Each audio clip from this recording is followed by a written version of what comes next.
but I got 13 out of 16. Well, that's good. I'll take that as being semi-aware. But there's even more candidates than that running for city council in Yakima. For the first time ever, all 7 seats are open, and we have been talking with the candidates for the last week plus. And District number 2 candidate, Edgar Moreno. Did we get that right? Edgar, morning. Thanks. How you doing? That is correct. All right. Thanks for being here. Appreciate Edgar. it. Yeah. We are hoping to find out a little bit about you, how long you've been in the Valley, what kind of work you do. Do you have family considerations? So give us a little bit of the Edgar story. I'm originally from Sunnyside. I graduated as a Sunnyside Grizzly way back, and I've been living in Yakima about 4 to 5 years roughly. I used to work various jobs here in Yakima, and now I work for myself. My company is Zippers Inc., and I pretty much do like animation and logo design. Oh, really? Cool. Graphic skills, eh? Yeah, like the shirt that you have right there. Yeah, you're wearing a cool shirt. Thank you. Yeah. I thought I'd be relaxed since I'm not on camera today. There you go. Well, hey, look around the joint. We could use some graphic input around here, that's for sure. Well, and your family?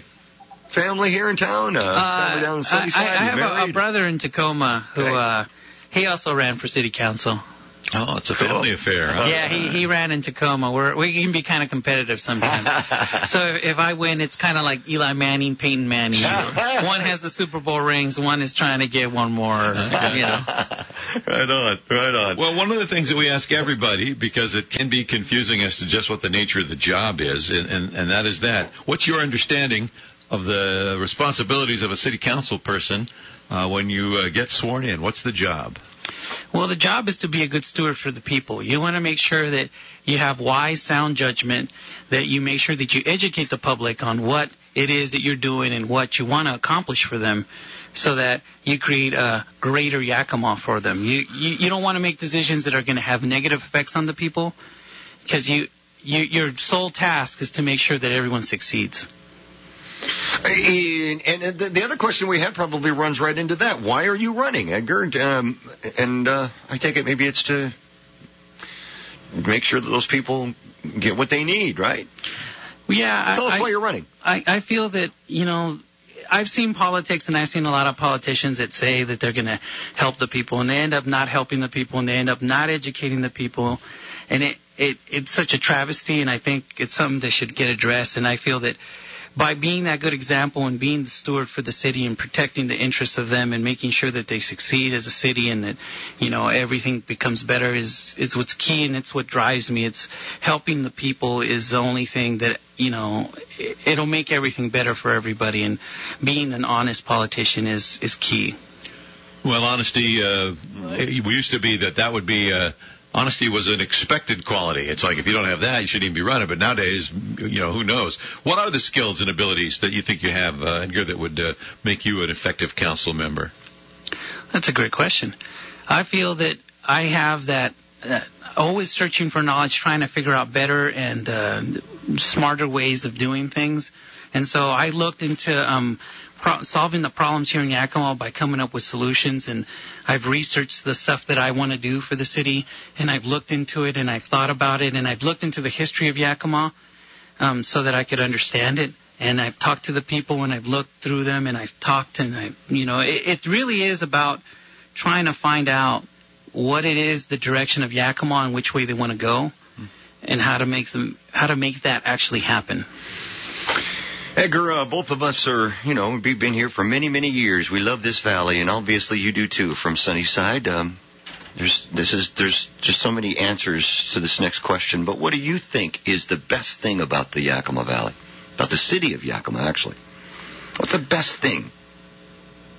I think it's people.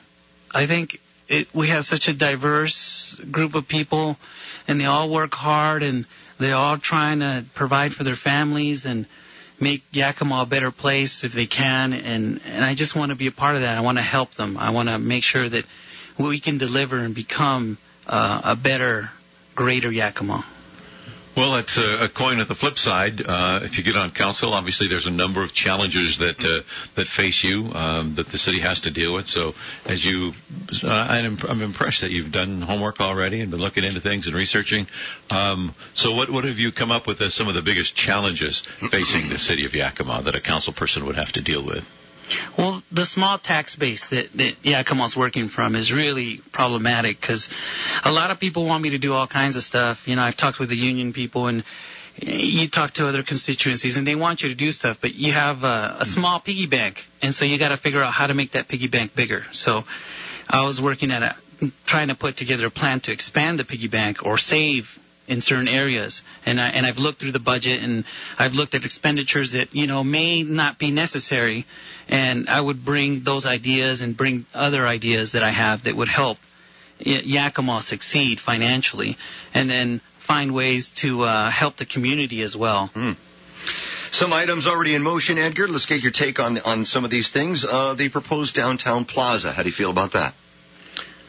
The plaza is one of many ideas a lot of cities use to try to improve Yakima, but it doesn't always work if you need to have the spending power. That's what it comes down to.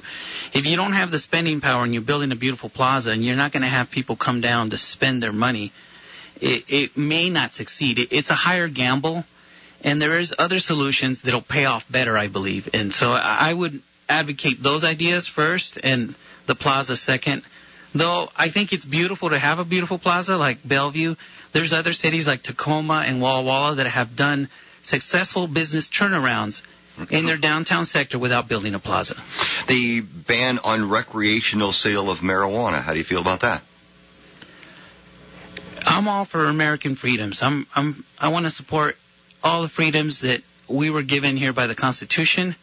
And so unless there's something that proclives that says that they shouldn't have it, or I would look into it, and see if that's feasible. If we're hurting really badly as far as budget and we need funds, it would have to be a consideration, because we can't make Yakima better if we have no money.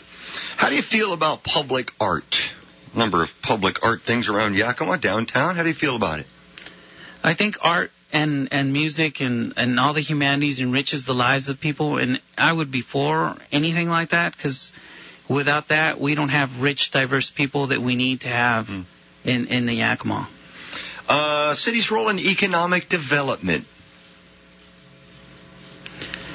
I've looked through that budget, and I know they spent some money on certain things to try to do economic development. And there's various ideas that I've looked through, and I've thought about other possible avenues of being able to do that, and I would carry out those and bring them to council. And last, public safety. Public safety is paramount. We want to make sure we have safe streets. We want to make sure our kids succeed and not end up in crime, and help feed that prison system. So we definitely need to invest in that.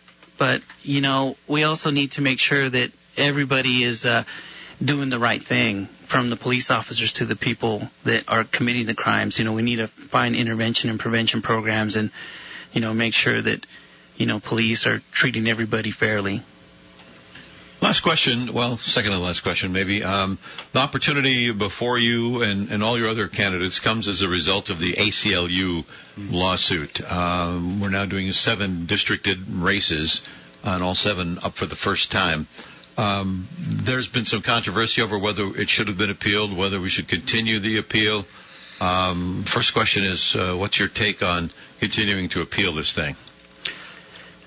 From a council person, if I was in council during the time this occurred, I would have actually gone to my voters if I was in a district and talked to my voters and asked them if they would have approved me spending the money to stay in the seat, or whether they'd like me to save that money and use it for another purpose. Because first of all, I'm a counselor, and so I would counsel my district. If they wanted that and the majority said, hey, we want you to continue this lawsuit, I would say, I'm going to do it because the people want it. But if the people said that's too much of a waste of money, I would not do it, because they're the people that voted me into office, and they're the people that I'm answering to. They're the CEO of the city. With 13,000 of them per district on average, how are you able to gauge their opinion, do you think? What's the methodology to hear from the CEOs if you've got 13,000 different individuals that you've got to respond to in your district? That's a good question. And if I was in city council, I would try to connect everybody on Facebook, so I have a majority of my voters so I can get a nice solid sample so that whenever my voters wanted to talk to me, they can all do it unified on Facebook. I could put out the question and they could all answer me back, and I can get a good sample to figure out whether I'm making a good decision that they want me to make.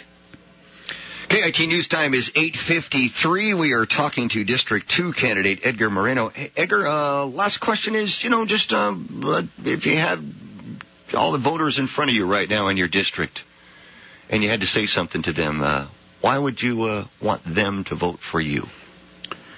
I want you to vote for me because I want to be the good steward for you. I want to be the person that represents what you need and want. I want to make sure that you know that your votes matter and you are number one, because I'm just a representative. I'm just carrying out what you guys want, the will of the people. And that's why I want you to vote for me, because I want to be the best steward I can for you. I want to make Yakima better. Plus, you want to beat your brother on the west side. That's right. Well, that goes without saying. My brother, when we play video games when we were younger, he would dance around if he won. And we would play like a football game, but when I win, I'd dance and he'd get mad at me, so that's not. Well, no dancing, I guess. Then, right? Yeah, he would do those end zone touchdown dances. Sure. Well, we wish you the best of good luck. And as we've said to all of the candidates, in the event that you win in the primary, we'd like to have you back in here and spend a little more time with you, maybe an hour instead of just 15 minutes. So we could find out some of the ideas that you've already started to put together and some of what your research has shown you and get a sense for the voters in District 2 as to where you might like to see the city go. So we wish you the best of good luck, and hopefully we'll get you back in here and have another conversation.